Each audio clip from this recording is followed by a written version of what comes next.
तो एक कंपनी है जिसके पास एसेट के रूप में सिर्फ एक लैपटॉप है जिसकी प्राइस 70,000 रुपये है, एक माइक है जिसकी प्राइस 10,000 रुपये है, एक टेबल है, एक चेयर है जिसकी प्राइस 10,000 रुपये है।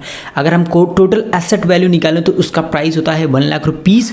ये कंपनी की वैल्यूएशन है अगर कंपनी डेड है, कोई प्रॉफिट नहीं जनरेट कर रही है। अगर कोई सामने वाला बंदा इसको एक्वायर करना चाह रहा है 1,10,000 रुपये में, तो आप आराम से इसको लोगे क्योंकि आप प्रॉफिटेबल हो, 10,000 रुपये आपको प्रॉफिट मिल रहे हैं। But in a financial terms अगर आपको किसी कंपनी की वैल्यूएशन निकालनी है तो आप कैसे निकालते हो? फॉर एग्जांपल आपका बिजनेस है जो आपको हर महीने मिनिमम 1,000 रुपीज़ कमा के दे रहा है एज अ प्रॉफिट, तो आपको कंपनी की वैल्यूएशन निकालने के लिए ऐसे सोचना है कि अगर आप कितना अमाउंट आप बैंक में डालोगे, अगर इंटरेस्ट रेट 10% है तो कितना अमाउंट आपको बैंक में डालना है जिससे वो 1,000 रुपये पर मंथ या 1,20,000 रुपये पर ईयर आपको एज अ पैसिव इनकम आ जाए।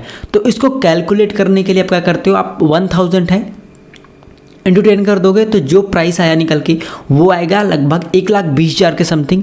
जो अगर 1,20,000 अगर आप 10% के इंटरेस्ट रेट पे आप किसी बैंक में डालते हो तो आपको हर महीने या अर्ली 12,000 रुपये की इनकम आ रही होगी। तो आपके कंपनी की वैल्यूएशन जो आपको हर महीने 1,000 रुपये कमा के दे रही है उसकी वैल्यूएशन हुई 1,20,000 रुपये, और आप एग्जैक्टली इसको सेल भी कर सकते हो। बट यहाँ पे एक चीज़ और डिपेंड करके आती है कि अगर आप इसको प्राइवेटली सेल करते हो या शेयर मार्केट में तो इसकी प्राइस कम और ज़्यादा डिपेंड हो सकती है। This is a fastest and simplest way to calculate any company's valuation.